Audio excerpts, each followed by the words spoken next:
Et je passe donc la parole à Gaël pour son intervention, donc, qui va présenter un serious game dont vous aviez déjà quelques images sur l'écran de télévision qui est disponible à l'étage à l'IEP. Merci bien, merci. Alors je choisis une entrée en matière plutôt directe, en allant directement sur donc ce qu'on a développé dans le cadre de ce projet de recherche. Et ensuite, je me permettrai donc de revenir un peu sur la genèse, la conception, les challenges, les illusions, les enjeux de ce type de projet. Voilà, alors ça c'est une version démo, donc c'est une version courte en fait de la version finale. Qui se présente donc comme ceci. Vous pouvez rentrer avec une navigation qui est extrêmement simple et avec des choix qui sont simples en apparence. Donc on rentre tranquillement. Et vous rentrez dans une histoire qui va se dérouler. Alors vous voyez ici, on a affaire à c'est une aventure textuelle, interactive, comme vous pouvez voir, avec donc des dialogues et surtout un fort environnement graphique. J'imagine qu'ici Léa et Nicolas reconnaissent aussi le côté BD pour lequel on s'est beaucoup inspiré.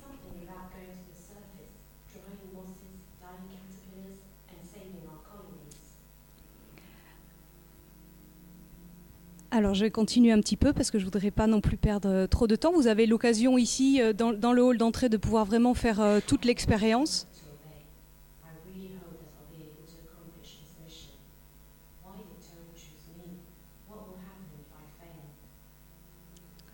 Et vous vous retrouvez, alors je vais avancer un tout petit peu, si j'ai ça en tête, normalement oui.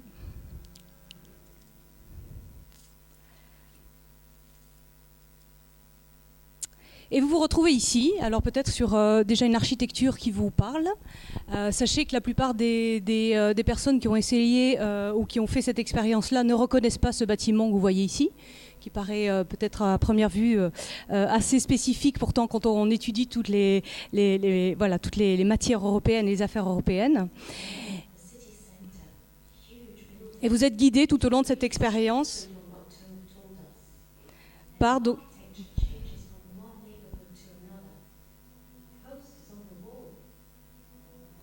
Et vous pouvez ici commencer à repérer un peu de quoi on parle, puisqu'ici vous avez accès via des zones interactives à des posters avec un personnage qui ne sait pas trop où il est, qui se retrouve dans une ambiance un peu particulière, qui doit vaguement vous faire penser à des élections, puisque c'est vraiment le cas.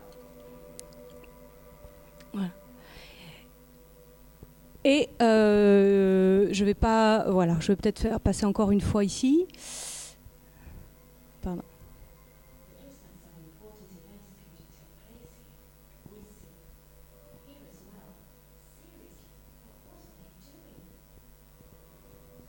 Et vous pouvez donc encore une fois voir tranquillement des différents choix qui vont s'afficher, qui vont amener un peu dans l'esprit du livre dont vous êtes le héros. J'imagine qu'ici c'est quelque chose qui résonne dans le contexte franco-français, qui résonne assez bien, qui résonne très mal, je vous rassure, pas je vous rassure, mais je peux vous le dire, sur des jeunes qui ont à peu près 16 à 18 ans, qui ne connaissent pas ce genre de... Voilà, ou qui ne connaissent plus. Oui, je vais baisser le son. Voilà. Voilà. Donc voilà, je fais ce petit tour. Vous avez l'occasion, bien entendu, d'aller essayer l'entièreté de la démographie, de la démonstration dans le hall. Et je vais revenir alors sur la présentation en elle-même, si je la trouve.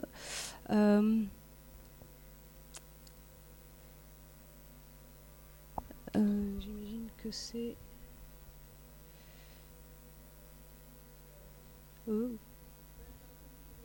Je cherche juste la clé USB en fait. Ah oui, pardon.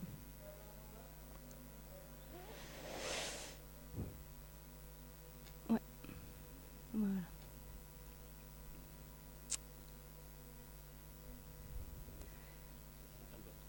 Là, c'est bien. Voilà. Pas de problème. Voilà. Mode lecture. Non.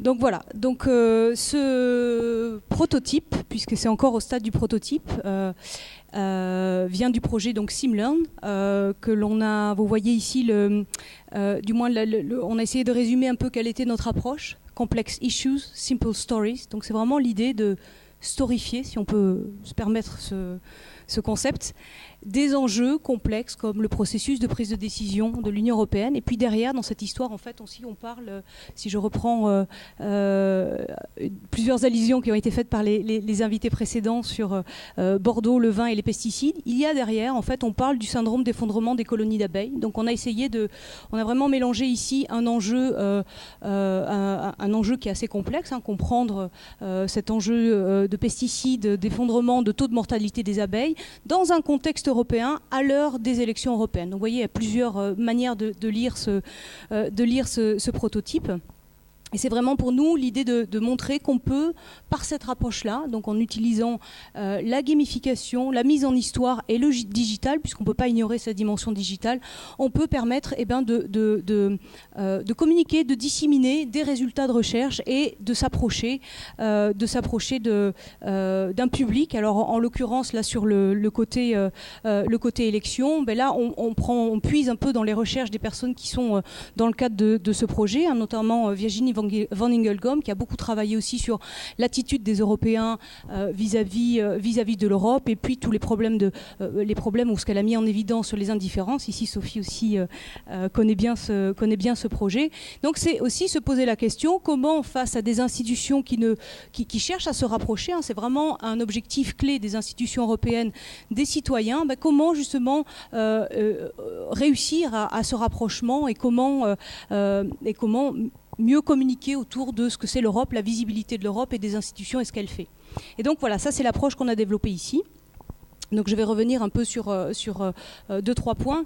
Le premier point étant les idées folles. Donc là je vous mets le titre un peu de cette convention. Donc c'est un projet qui est financé par la région wallonne au terme du programme de recherche First Spin-off. Et notre ambition au début, c'était de développer une plateforme d'apprentissage par le jeu de rôle sérieux sur l'Union européenne à destination des professionnels et des citoyens. Donc titre assez large comme il en est dans notre domaine, et qui a ensuite beaucoup évolué pour arriver à Complex Issues, Simple Stories. Donc vous voyez, on a vraiment réduit aussi notre manière de communiquer autour de ça. Donc vous voyez l'équipe ici, donc c'est un financement qui permet donc de rémunérer un chercheur pendant 3 ans, donc moi-même en l'occurrence, et puis derrière il y a toute une équipe de scientifiques. Alors Virginie Van Ingelgom est la promotrice de ce projet-là, et on a ce qu'on appelle des conseillers scientifiques derrière, avec une personne, Johan Perret-Plassaifonds, qui est de l'Université de Barcelone, Ferdinand Teuber de l'UCL, et Julian Alvarez, qui est aussi chercheur à la Serre numérique de Valenciennes. Ce projet a été financé en 2016, et au fur et à mesure, on a obtenu plusieurs budgets complémentaires, notamment en 2017, un budget Proof of Concept. Donc c'est un budget d'épreuve de concept qui nous a permis d'avoir du budget supplémentaire, puisque le budget initial ne permet pas de développer ce que je suis en train de vous montrer. Donc là, il fallait vraiment derrière avoir du budget complémentaire. Et on vient d'en obtenir un autre, et je parlerai de ce budget-là un petit peu plus tard. On a réussi à développer autour de ce projet tout un écosystème de partenaires, parce que ça a été vraiment... si je dois résumer mon expérience personnelle, on passe beaucoup de temps à développer finalement l'output, le résultat. Donc ici, un jeu, ça peut être une BD, ça peut être un livre. Derrière, maintenant, c'est vraiment exploiter, c'est-à-dire maintenant, qu'est-ce qu'on en fait de ça ? C'est-à-dire, quel est l'impact, comment on diffuse, avec qui on travaille ? Parce que tout seul, clairement, c'est pas notre métier, et c'est quand même quelque chose qu'il faut faire en partenariat. Et donc, vous voyez ici tout un ensemble de partenaires qui vont des partenaires institutionnels, à des acteurs culturels, à des universités, et puis à des partenaires aussi dans le monde de l'entrepreneuriat. Je dirais qu'après la période d'idées folles, on a eu cette période de l'académie Game Design. J'ai mis quelques mots-clés ici parce que ça a vraiment été l'expérience, et c'est l'idée de ce panel de retour d'expérience. Ça a été l'expérience de pivoter, parce qu'on est parti de notre idée, se dire, voilà, on peut communiquer, disséminer sur les résultats de notre recherche, ce qu'on fait, etc., via la gamification, mais ça, c'est vraiment qu'une seule partie de l'équation, parce que derrière, il y a qui va utiliser cet outil-là. Et là, on a deux partenaires essentiels. Il y a d'une part les institutions qui, elles, sont très demandeuses. Les institutions, ici je parle des institutions parce que la démo que vous voyez est spécifiquement dans le but des élections européennes de 2019. Donc il y a d'un côté ces institutions qui sont demandeuses de comment on va faire pour intéresser des jeunes qui sont la catégorie de personnes qui s'abstiennent le plus par rapport à la moyenne générale. Comment on va intéresser? Et puis de l'autre côté, justement, ceux qui sont censés utiliser cet outil-là. Et là, on peut avoir quand même quelque chose d'assez différent entre les attentes des uns et des autres. Voilà, donc ce que j'ai appelé entre le public potentiel et vraiment les end-users, les utilisateurs finaux. Alors derrière, il y a eu aussi beaucoup de découvertes par rapport à ce que ça implique en termes de technicité, puisqu'ici on travaille avec des cahiers des charges, donc développer un outil pareil, ça demande d'écrire un cahier des charges. Et là, je vous assure que c'est un vrai levier de développement professionnel. Je vais dire ça comme ça parce que c'est vraiment quelque chose de pas simple à faire. Et ça demande à l'avance d'avoir réfléchi à tout, puisque vous allez travailler avec des développeurs. Et les développeurs sont des maçons. Il ne faut pas leur dire « je voudrais ça ». C'est comme si vous arriviez, par exemple, face à des maçons, vous demandez « je voudrais une maison ». Ils vont vous dire « oui, mais comment elle est la maison? Il y a combien de portes, combien de chambres? Où est la porte, où est la fenêtre ?» Ce n'est pas aux développeurs d'imaginer tout ça. Donc vous devez en amont vous-même le faire. Donc là, il y a quand même un gros effort à réaliser par rapport à ça. Et on travaille en appel d'offres puisqu'on est avec un financement public. Ce qui nous amène à développer donc, ce qu'on met dans dans ce secteur-là, le MVP, donc le Minimum Viable Product. Voilà, désolé, c'est vraiment le prototype qui permet d'avoir une idée de ce que ça pourrait être. Et c'est là qu'on commence à avoir les choses intéressantes, puisque là, on va pouvoir avoir le vrai dialogue entre le public potentiel et les utilisateurs finaux. Et c'est ça qui est vraiment intéressant ici. Alors voilà, après derrière, je vais peut-être passer, parce que je viens d'avoir un petit rappel à l'ordre concernant le temps, qu'on se situe aussi dans le cadre d'un projet First Spin-off, c'est-à-dire que la finalité, c'est développer une activité commerciale. Et donc ça veut dire que derrière, vous êtes capable de développer une proposition de valeur que je peux vous montrer par exemple ici, simplement, où on va mettre des mots-clés pour montrer quel est, on va dire les caractéristiques de votre solution, puisqu'on parle de solution. Dans le monde académique, on explique beaucoup quel est le problème. Dans le monde entrepreneurial, on explique beaucoup quelle est la solution. Ça, c'est le grand changement aussi que j'ai appris lors des différentes séances de pitch, qui nous a valu d'ailleurs une reconnaissance à un des forums auxquels j'ai pu participer. Voilà, et vous voyez donc ici toute l'ambiance graphique. Vous avez pu voir, j'ai travaillé donc avec un graphiste espagnol, puisqu'ici il y a, et c'est la même expérience que je partage donc avec Nicolas et Léa, qui est de dire il faut traduire en images, il faut faire un storyboard, une image, et puis ici on a mis un pas supplémentaire puisqu'on est dans la métaphore européenne. L'Europe, vous n'entendez jamais parler dans cette démo d'Europe. À aucun moment on a le mot européen, donc on a tout inventé, y compris donc les concepts. C'est pour ça qu'on parle du monde d'Outsuk, qui ne veut rien dire. J'ai souvent la question. C'est le produit de mon imagination. Et l'idée, c'est vraiment de mettre en fait tous les aspects sérieux sont dedans, mais ne sont pas directement, ne sont pas explicitement visibles. On privilégie l'expérience de l'utilisateur. Ici, ce qui compte, c'est les émotions et l'expérience de celui qui va jouer. Pas la matière sérieuse qu'on essaie de faire passer derrière. Ce qui compte, c'est vraiment que ce soit un outil, déjà, qu'on aille jusqu'au bout de l'histoire et que ce soit vraiment une bonne expérience utilisateur. Et c'est un peu la gamification nous a semblé être le complémentaire en fait de tout ce qui peut exister en termes de communiquer sur les matières européennes, qui est une communication qui est très institutionnelle, et qui a sa raison d'être. Mais derrière, nous, on voulait avoir une approche complémentaire qui est basée sur l'expérience de l'utilisateur. Alors on a beaucoup testé, ça c'est un retour d'expérience, il faut tester. Alors on a fait des enquêtes préliminaires, on a testé la version alpha du proto, on a testé auprès de différentes personnes. Dernièrement on était à l'European Youth Event à Strasbourg en juin dernier, au 1er juin dernier, et on a pu tester auprès de 80 participants de 15 pays avec un bon équilibre de genre. J'appelle d'ailleurs les gens qui voudraient participer au test final, ça c'est toujours possible de rajouter des adresses e-mail. Et les résultats préliminaires sont très en fait, encourageants, puisqu'on a plus de 95% des utilisateurs qui recommanderaient cet outil, à ses amis, et puis des inscriptions pour le testing de la version complète. Donc je me permets de parler de ça, parce que vous voyez ici la manière d'évaluer l'impact. Alors, il y a eu beaucoup de discussions sur la première table ronde sur qu'est-ce que c'est évaluer l'impact.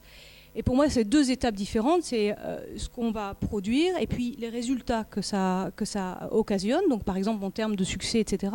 Et l'impact à long terme, je suis bien d'accord avec ce que disait monsieur concernant comment on fait vraiment pour évaluer l'impact d'un documentaire en l'occurrence. Ici, c'est la même chose. C'est extrêmement compliqué. Nous, on passe, et c'est l'objet du projet Simpact pour lequel on vient d'être financé aussi, de pouvoir, via des focus group, précisément segmenter en fait tous les utilisateurs de cet outil-là pour, avec des indicateurs, des KPI très précis, pouvoir ensuite rendre compte des résultats plutôt que de l'impact de cet outil-là. Alors là, on va mesurer plutôt le succès, la recommandation et toute une série d'indicateurs qu'on a développés. La bonne surprise, c'est que il y a aussi un attrait du public féminin, puisque quand on parle de jeux vidéo, de jeux sérieux. Alors je ne parle pas de jeux sérieux non plus, de jeux vidéo. Donc c'est très clivant, hein, pas de la même manière, j'espère que vous, si je me permets. Mais c'est très clivant. Donc il y a des gens qui disent non, moi je joue pas aux jeux vidéo. On n'est pas vraiment dans le jeu vidéo. On est dans vraiment de l'histoire interactive. J'ai même encore pas nécessairement le concept exact, parce que ça dépend aussi de qui on va s'adresser. Si par exemple je parle avec des institutions européennes, roman graphique interactif éducatif, ça passe très bien. Pas du tout sur les utilisateurs. Donc il y a aussi un apprentissage sur comment on communique autour de ça. Voilà quelques testimonials avec effectivement des gens qui ont envie, ça donne envie, ça rend curieux, le côté graphique, voilà. Donc ça c'est très positif. On a choisi un univers steampunk qui plaît beaucoup. Donc ça c'est très positif. Et alors la grande question, c'est finalement où est l'Europe ? Eh bien là on a rajouté un outil que vous pourrez utiliser, c'est le chatbot que vous avez ici, avec qui vous pouvez discuter. Et en fait on a intégré plusieurs scénarios dans ce chatbot qui sont des scénarios informatistes qui vont vous amener à aller jouer au jeu. Voilà, je vais lui dire non, parce que je sais, vu que c'est moi qui ai codé le scénario, je sais ce qu'il faut dire. Et si vous dites que vous avez déjà joué, il va commencer à vous poser des questions un peu sur votre manière de comprendre le jeu. Donc par exemple, si vous choisissez le scénario Fiction of Reality, qui est quand même le scénario le plus intéressant, voilà, vous avez des questions sur tiens, est-ce que la cité elle existe vraiment ? Tiens, ce bâtiment, est-ce qu'il existe, etc., etc. Et là, derrière, il y a des données qu'on peut récolter avec l'accord des utilisateurs. On peut récolter ces données-là pour avoir une évaluation de l'apprentissage, puisque ça, c'est important pour... où est-ce que j'en étais ? Pardon. Et je finis ici. Puisque ça, c'est important aussi d'avoir ce côté apprentissage. Mais c'est pas, en fait, c'est important, mais c'est pas, ça a été aussi une découverte, c'est pas ce qui est le plus important pour les gens qui sont potentiellement intéressés. Il y a le côté apprentissage, mais il y a aussi le côté en quoi ça va ramener, en quoi ça va pouvoir créer une communauté, créer du mouvement, donc de la diffusion et de la visibilité. Ça, c'est autre chose. Et du trafic, si on parle en termes KPI. Alors l'avenir, c'est terminer les chroniques d'Outsuk. Donc là, on est à la fin de ce projet-là, puisqu'on est en train d'améliorer l'outil du point de vue technique, en travaillant donc en partenariat avec des développeurs, des game designers, etc. Et puis on a deux projets qui sont en cours. Un justement sur développer une histoire qui porte sur les discours dominants sur les travailleurs du sexe. Et donc ça, c'est mettre en histoire à partir de données de recherche. Donc je travaille avec deux chercheurs qui ont fait du terrain sur les travailleurs du sexe, et puis mettre ça en histoire interactive qui permet justement une approche sur des résultats aussi de recherche, une autre manière de communiquer. Et un autre projet qui est pareil, avec une chercheuse qui a fait sa thèse sur le génocide du Rwanda, mettre en histoire son expérience personnelle par rapport à cet objet de recherche qui est assez... cet objet de recherche. Voilà, je m'arrête ici et j'espère que... Je pense que j'ai peut-être abusé. Non, je vous en prie. Merci beaucoup à tous les quatre pour ces trois expériences. Et sans plus tarder, donc je passe la parole à la salle. Moi, j'aurais plein de choses à dire, mais vous avez compris que mon rapport à la parole avait fait l'objet, je dirais, d'une censure de la part des organisateurs et organisatrices. J'ai une question pour la dernière intervention. Vous parlez de Serious Game. Vous avez dit il y a plusieurs nominations finalement et c'est pas sûr, mais est-ce que Serious Game c'est quelque chose qui vous a été imposé ou est-ce que c'est vous? C'est quand même très particulier. Moi je trouve que je sais pas si ça.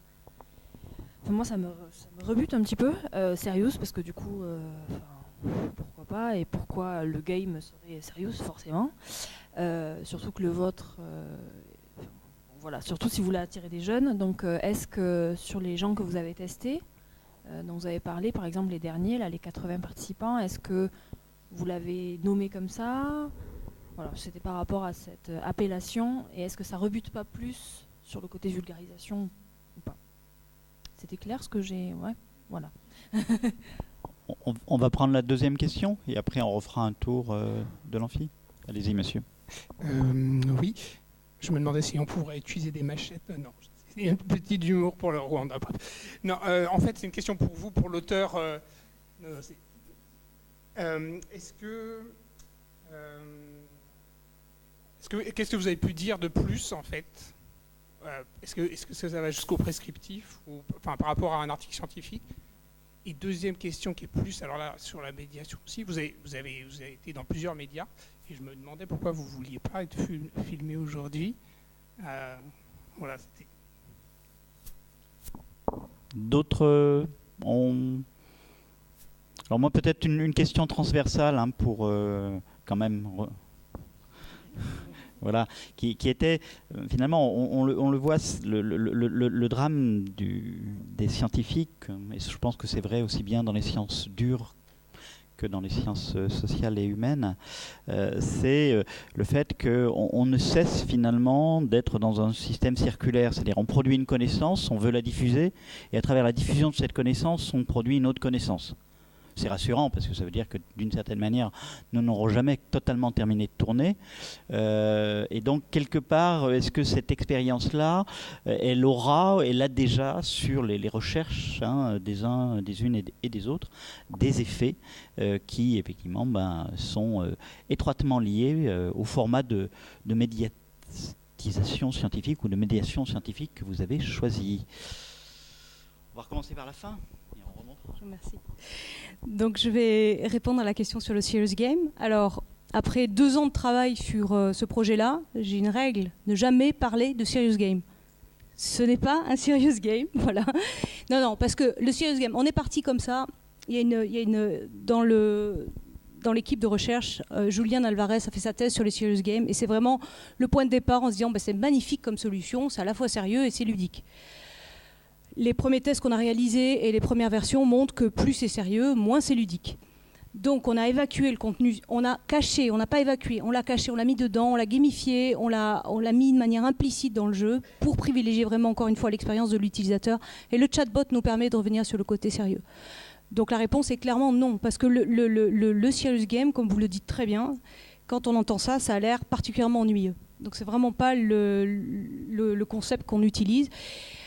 Et donc on est dans l'histoire interactive, l'aventure interactive et voir le jeu vidéo à la limite. Mais ça dépend un petit peu. Voilà. On va peut-être passer la parole. Merci pour ces questions. Alors sur le côté, qu'est-ce qu'on peut dire dans un essai comme la Société du concours que je ne pourrais pas dire dans un article par exemple ou dans un ouvrage académique? Si vous regardez mon chapitre 4 en fait, c'est un chapitre justement prescriptif où qui développe 2 idées principales. Une idée sur la sélection à l'université. En gros je dis la sélection ça ne sert à rien, il faut augmenter les moyens matériels et humains des universités en gros. Et deuxièmement sur les concours des grandes écoles. Donc je suis partie d'une contrainte qui a été posée cette fois-ci par un de mes éditeurs, dont je tairai le nom, qui m'a dit oui non mais n'allez pas me dire qu'il faut supprimer tous les concours des grandes écoles, vous partez du principe qu'on les garde. Comment les améliorer? Et donc ce chapitre-là, c'est le chapitre donc je propose ou un certain nombre de préconisations concernant l'amélioration entre guillemets des concours et en particulier des concours des grandes écoles.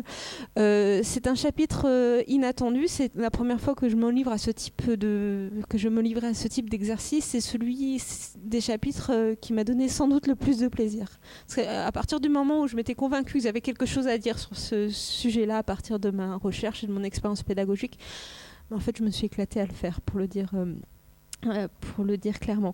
Sur la question de pourquoi je refuse d'être filmée alors que j'ai été à de multiples reprises filmée cette année, tout simplement parce que le statut du courrier des lecteurs fait que c'est pas un entretien sociologique ou une observation où les gens sont en position de savoir qu'ils sont observés ou dans une position d'enquêter.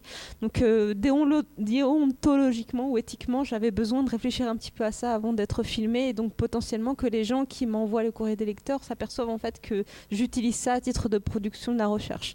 Donc voilà, c'est quelque chose que auquel j'ai besoin un peu de réfléchir avant de... Là, c'est vraiment le début de mon enquête, entre guillemets, si on peut considérer ça comme une enquête. Dans quelle mesure, justement, on peut, et ça, j'aimerais bien avoir votre retour éventuellement sur ça, on peut utiliser ça de manière éthique et utiliser ce courrier des lecteurs comme une source éthique. Donc c'est ce qui explique que j'ai refusé d'être filmée.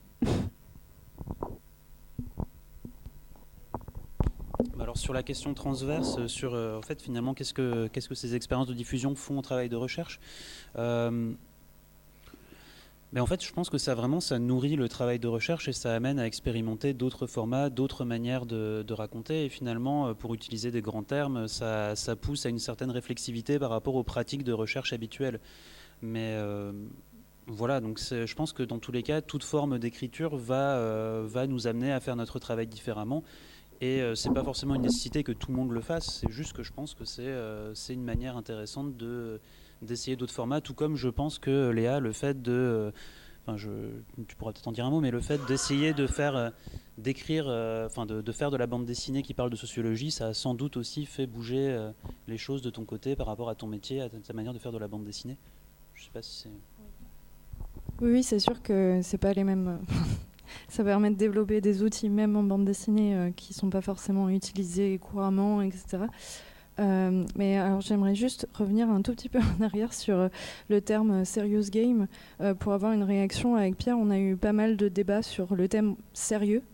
Parce qu'il y a une sorte de confusion, j'ai l'impression, sur le côté sérieux rigoureux et le côté sérieux austère. Et du coup, on essaie un peu de diviser ce terme-là parce que ça peut prêter à confusion aussi là-dessus. Enfin voilà, c'était juste une petite réaction là-dessus. Alors, Merci beaucoup pour cette première Annabelle, excusez-moi. Non, je voulais simplement répondre à votre question transverse sur ce que ça a fait à ma recherche. Ça a eu un impact extrêmement fort sur ma manière d'écrire, en fait, très concrètement. Quand on reçoit du courrier des lecteurs et quand on est confronté justement à son lectorat, on s'aperçoit qu'on parle à des gens. Alors certes, quand je suis en cours, je m'adresse évidemment à mes étudiants, mais et donc ça a eu un impact, je pense, favorable sur ma manière d'écrire. Ça m'a déliée, si j'ose dire, comme un certain nombre de chercheurs et peut-être de chercheuses, j'avais un certain complexe, notamment relatif à mon style, et je pense que de ce point de vue-là, ça m'a libérée. Donc voilà. Merci beaucoup. D'autres questions? Oui, donc le micro va... Voilà, on va commencer par le...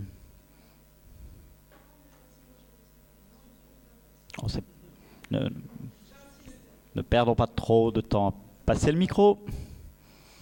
Merci. Moi, j'avais juste une question pour Madame Alouche et pour Perdu de recherche, parce que vous avez dit au début que vous avez eu aussi à intervenir d'un parti politique.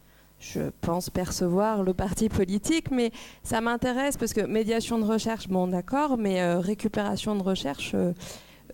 quid? Et c'est aussi pour Perdu de recherche. Est-ce que vous avez eu cette invitation aussi ou cette récupération, je ne sais pas comment est-ce qu'on pourrait l'appeler, de vos travaux, voilà.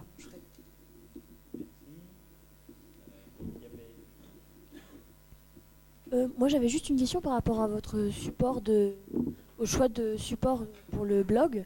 Est-ce que c'était un choix d'en faire un blog ou vous auriez voulu être publié sur papier, ou est-ce que c'est un choix pour que la médiation touche le plus de monde possible? Enfin, je sais pas. Donc déjà, merci. Je trouve qu'il y a un énorme travail à faire au niveau de la Commission européenne pour arriver aux citoyens. Donc ce sont des idées innovatives et rafraîchissantes. Donc, je prends bien note. Il a Gaël, merci. J'avais entendu déjà parler, Virginie m'avait parlé des jeux. J'étais très curieuse. Donc j'avais deux questions. Dans la première, est-ce qu'elle est transférable en fait? Donc est-ce qu'on peut transférer les jeux dans plusieurs scénarios facilement? Donc, que ce soit par exemple, imagine la crise des immigrants ou des choses d'actualité en fait. Et la deuxième question, en fait, si j'ai bien compris, le but est de faire un spin-off, donc un LTD, et donc de vendre les jeux. Mais si on vend les jeux, est-ce que ça ne va pas contre les principes en fait, un peu des open data et des disséminations des résultats en fait. Donc voilà, et juste une petite note, je trouve hallucinant en fait qu'il y a un jeu qui a l'air vraiment très chouette, qui a un énorme potentiel, soit financé par la région wallonne, quand il s'agit des Commission européenne.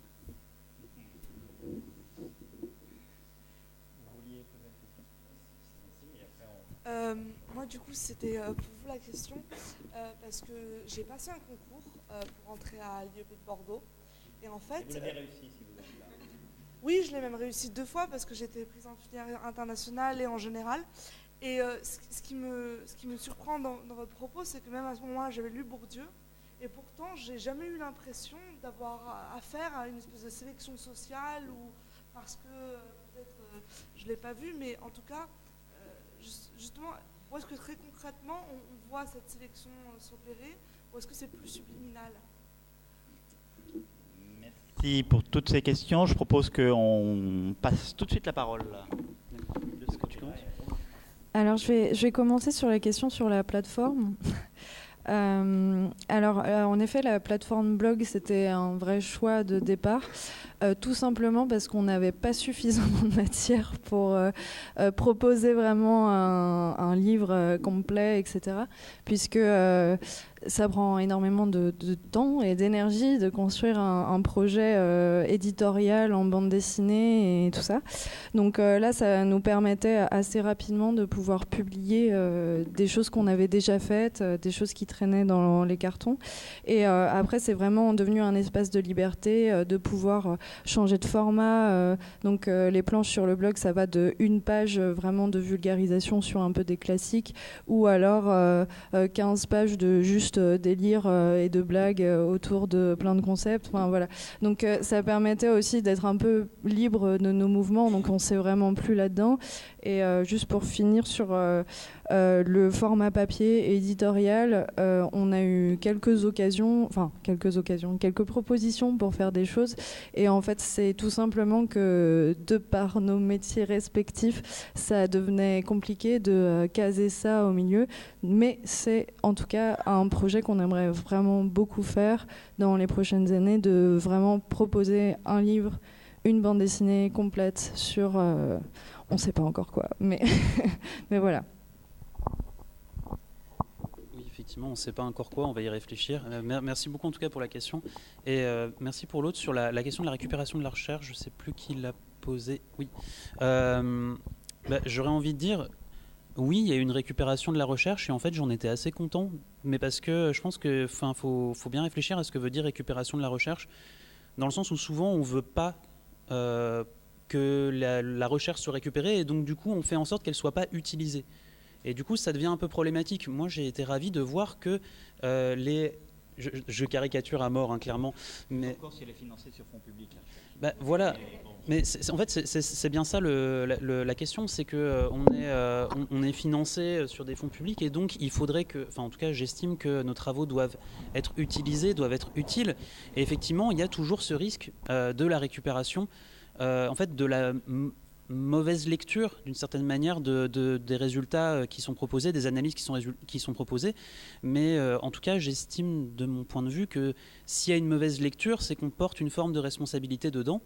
Ça ne veut pas dire que c'est forcément que de notre faute, mais par contre faire en sorte que le document soit le plus clair possible, que les outils soient proposés de manière suffisamment accessible pour que ça soit utilisé, ça je pense que c'est quelque chose sur lequel on peut véritablement agir. Et je pense en tout cas que le format bande dessinée peut aider ça, comme plein d'autres. Mais voilà, donc ne pas s'empêcher de rendre les choses utilisables pour éviter la récupération. Mais c'est effectivement très difficile. Alors concernant la question de la transférabilité, alors ici vous voyez en fait un moule et un gâteau.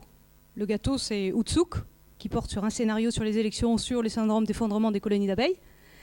Derrière le moule, c'est qu'il y a un générateur de scénarios. Et donc toute l'idée est justement de dire, voilà, on a un outil qui permet de transférer à d'autres objets.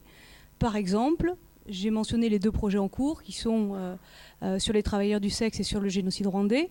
Mais l'idée est derrière de dire, voilà un outil formidable de dissémination. Voilà un outil formidable qu'on peut utiliser pour d'autres histoires, alors qu'il peut se concevoir différemment. Soit en se greffant par exemple sur le même univers graphique, en disant derrière l'histoire d'Outsuk, en fait on a aussi ouvert des portes pour éventuellement un scénario sur les réfugiés, etc., etc. Soit changer d'univers graphique et partir sur quelque chose de complètement différent. Donc c'est vraiment l'idée qui est derrière. On n'est pas en train de juste parler d'une chose, des élections et du taux de mortalité d'abeilles, on est surtout en train de mettre en œuvre une approche de la dissémination et de la communication d'enjeux scientifiques et de résultats scientifiques. Ça, c'est vraiment l'idée au cœur. Alors, pose bien entendu la question derrière de l'accessibilité. Et ici, on est en train de voir dans quelle mesure on ne va pas laisser le code ouvert. Parce qu'avant tout, il ne faut pas oublier que ici, notre cœur de métier, ce n'est pas l'informatique. Le cœur de métier derrière, c'est le développement de scénarios et l'utilisation de la gamification et de la storification au service de la dissémination, communication de résultats scientifiques. Donc la spin-off qui sera créée n'est pas une spin-off informatique. Et ça, c'est très clair. Donc derrière, bien entendu, voilà, on regarde dans quelle mesure le code peut être complètement ouvert, le code de la version finale. Puisque c'est vraiment c'est pas du tout l'objet de la valorisation. Et enfin, la région wallonne qui finance des jeux. Ici, c'est en fait, on est la première spin-off en sciences humaines à faire ça. Donc oui, il y a un petit caractère innovant, mais tant mieux parce que je pense que du côté des sciences sociales, la valorisation de la recherche est largement sous-estimée. Nous, on a dû remplir des questionnaires sur, justement, quand on a monté le projet, on demandait si on faisait de la vivisection animale. Donc même les questionnaires, même au niveau des institutions, ne sont pas adaptés aux sciences humaines parce que derrière, on doit penser qu'on ne peut pas valoriser des résultats de recherche en sciences humaines. Donc voilà, peut-être qu'ici, ça va donner aussi d'autres idées. Ce serait parfait si d'autres chercheurs se plongeaient dans l'aventure. Et je rebondis peut-être sur la question transversale en disant que moi, ça a été très clair l'impact sur mon métier. Puisqu'ici, j'ai opéré vraiment un changement très important, que ce soit dans la manière de communiquer. J'ai changé aussi de secteur, puisqu'on part du secteur de la recherche, on est amené à aller vers le secteur de l'entrepreneuriat. Donc j'ai eu un formidable développement personnel et professionnel, où j'ai été directrice artistique, directrice technique, écrivain, etc., etc. Donc un impact très clair sur ma recherche et mon métier. Alors sur la question de la récupération politique, donc le parti politique en question, et sans surprise, c'est la France Insoumise, bien sûr. Pourquoi ? Ça correspond à aussi une offre politique je pense que dans une autre configuration, j'aurais été plus sollicitée par le Parti Socialiste, par exemple.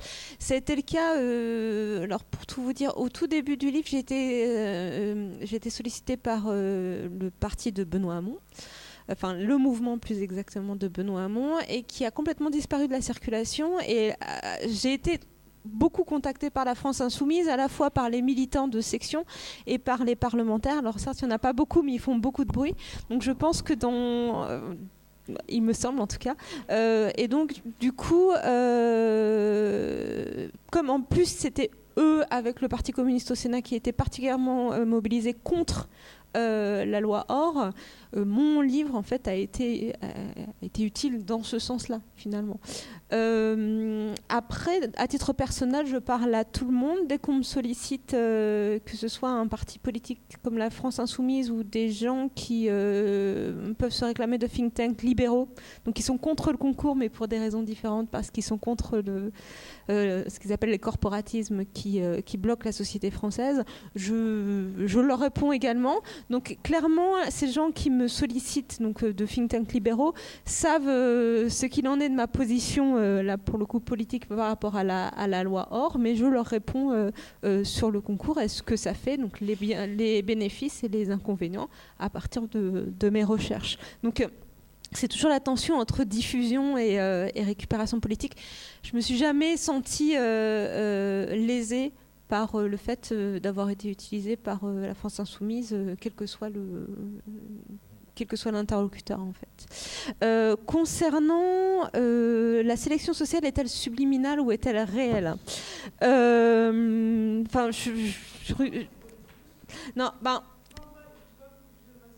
alors, la sélection sociale, il faudrait que je vous conseille un certain nombre de références, mais en tout cas, effectivement, dans le cas du système éducatif français, mais aussi dans le cas de nombreux systèmes éducatifs, pour ceux que je connais bien, britanniques et américains, le moment de l'accès à l'université ou de l'enseignement supérieur est un moment effectivement de sélection sociale, de tri social effectif, avec une distribution selon les disciplines et selon les établissements. Et ça, ça se fait forcément et dans tous les cas à la défaveur des classes populaires, pour les appeler comme ça, ou des milieux plus défavorisés, et éventuellement dans certains cas, dans certaines disciplines et pour certains établissements, à l'égard des filles. On pourra en reparler dans le cadre de référence. Ce qui est très intéressant dans votre question, c'est que vous n'ayez pas le sentiment qu'il y en ait une, et je prends tout à fait au sérieux votre question et je me demande pourquoi vous n'avez pas ce sentiment-là.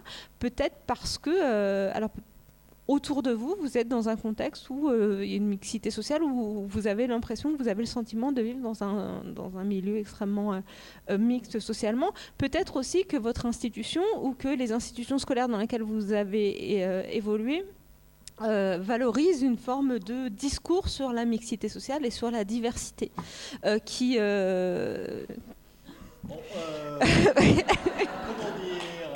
Je sais pas. Non, mais sans parler de l'IEP de Bordeaux, vous êtes sans doute, vous avez évolué dans différentes institutions qui vous ont donné le sentiment qu'il n'y avait pas de sélection sociale.